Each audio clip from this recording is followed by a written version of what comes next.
Good morning students. इस class में यानी वीडियो में मैं आप लोगों से बात करूंगी कि कॉग्निटिव लर्निंग थ्योरी पर।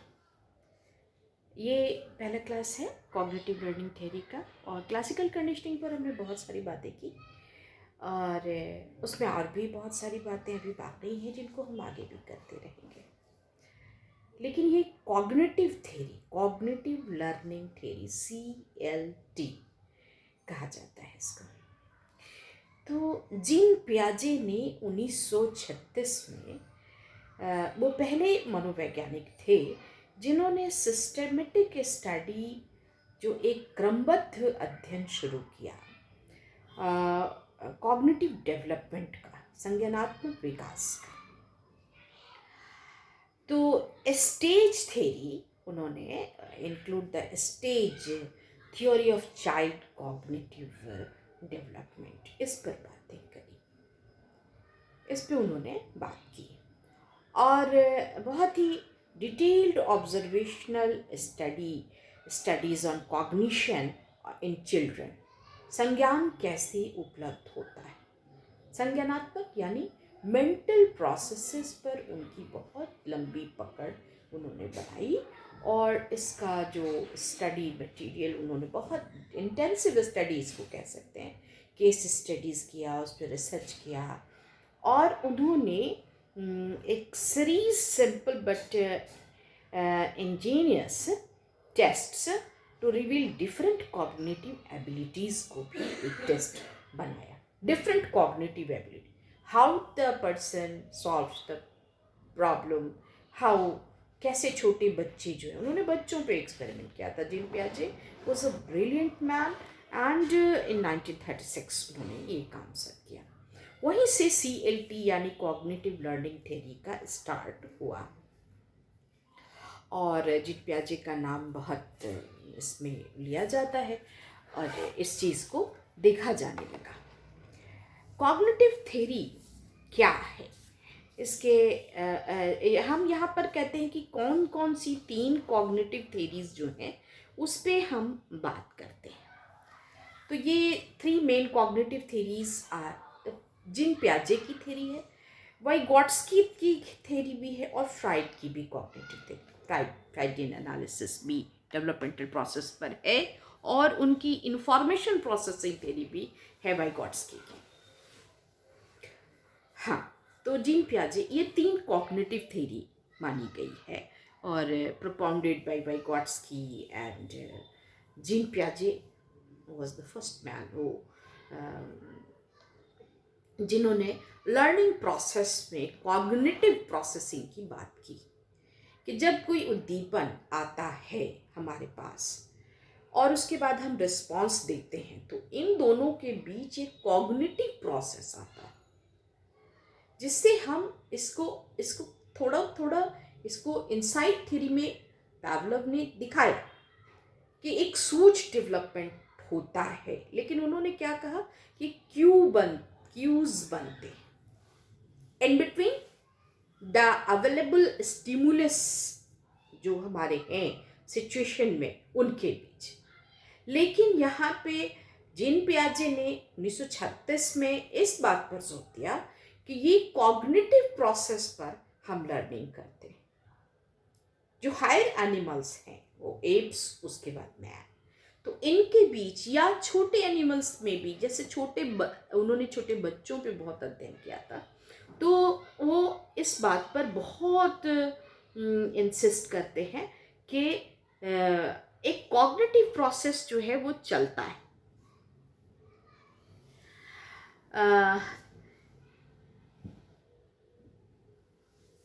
और इस चीज़ को उन्होंने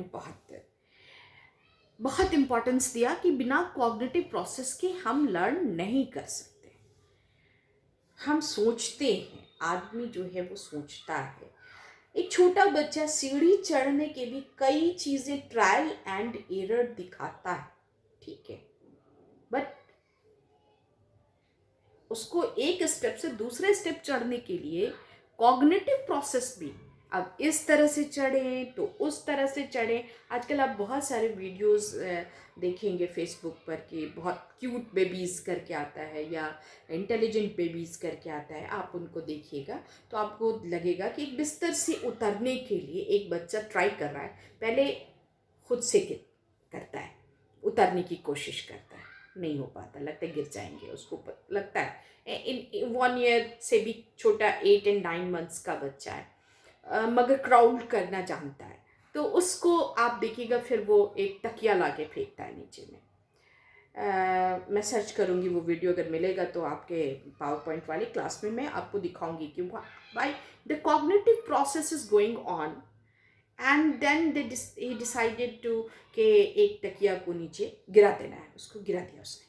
गिराने के बाद आप देखेंगे कि उस तकिए पर वो उतरने की कोशिश करता है, फिर नहीं उतर पाता है। फिर उसने क्या किया कि एक दूसरे तकिए को फिर गिराया उसने, and then now he is. तो ये इंसाइट भी डेवलप कर रहा है, लेकिन कैसे कर रहा है? There is a process, ongoing process during the learning के वहाँ पे वो उसको कॉग्निटिव प्रोसेस कहते हैं, और दिमाग लगा रहा है, कोशिश कर रहा है। आज मैंने एक वीडियो देखा जिसमें एक चाइनीज़ बच्चा है, और उसकी मदर ने कुछ टिक्का टाइप की चीज़ बना के अलग रखा हुआ है और सिंक बिल्कुल दीवार की तरफ करके रखा हुआ है, और वो गया और उसने वॉच किया।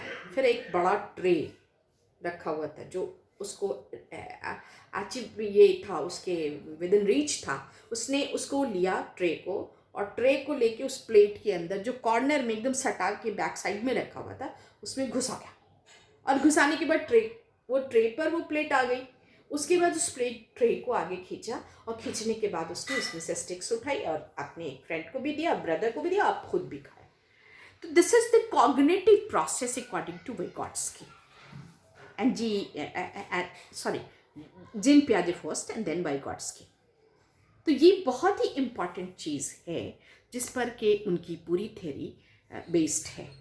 और इसके अगले इसमें हम आपको जिन उस थ्योरी का जो stages and developmental process in सबको करेंगे, जिस पर हम बात करेंगे आपको पूरी। लेकिन ये एक हिस्टोरिकल बैकग्राउंड है। यहाँ पे कॉग्निटिव थ्योरी एक broad theory use explain cognitive theory को वो क्या करती है, इसको एक लाइन में लीजिए। mental process and how they are influenced by both internal and external factors in order to produce learning in an individual। यानी जो हमारे इंटरनल फैक्टर्स हैं और जो हमारे एक्सटर्नल फैक्टर्स हैं जिससे हम घिरे रहते हैं, और जो हमारे processing in the information processing in the brain चलती है, और जो हमारे फिज़िकल कंडीशंस हैं, हाइट कम है तो हम कैसे ऊंची चीज़ उठाते हैं और लंबे आदमी को बुलाते हैं, या बहुत लंबा है नहीं है कोई तो फिर सीढ़ी का इस्तेमाल करते हैं। These are the thing the cognitive learning is. ये आपको एक साइट है thepeakperformanceCenter.com, उस पर से मैंने लिया है, और बहुत सारी किताबों में भी है, लेकिन अभी करंट हमको मिलता है तो हम कोशिश करते हैं कि आप लोगों को वही चीज़ दें जो रिसेंटली कही गई है। There is no change. हमारे फादर की किताब 1981 में छपी थी। स्किनर एंड थ्योरिस्ट में कोई चेंज नहीं आया थ्योरिस्ट। हाँ, नए लोग हैं, बंदुरा की भी बातें आती हैं, बंदुरा अभी अलाइव हैं और उनका भी चल रहा है। तो ये चीज़ जो आ रही है आपको, कोई cognitive learning theory is a broad theory used to explain the mental processes and how they are influenced by both internal and external factors in order to produce learning in an individual। यानी जो दोनों factors हैं, behaviourist ने जो किया वो उसको difference in between cognitive and behaviour therapist हम आपसे अगले वीडियो में डिस्कस करेंगे। लेकिन कॉग्निटिव थेरीज में जो जेन पियाजे ने या Vygotsky ने या अदर और भी हैं कुछ कॉग्निटिव थेरिस्ट का नाम हम आपको ढूंढ के, जो फादर ऑफ कॉग्निटिव थेरिस्ट हैं वो भी बहुत पुराने बहुत ये हैं, उनको हम कैसे करेंगे।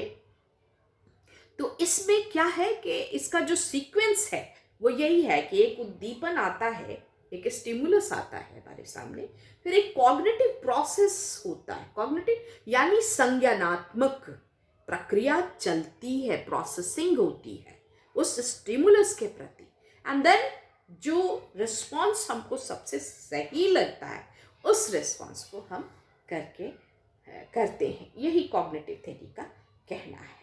और इसके जो स्टेप्स हैं या इसमें जो चीज़ें मेन हैं उनको हम आपसे अगले वीडियो में डिस्कस करेंगे। Thank you students.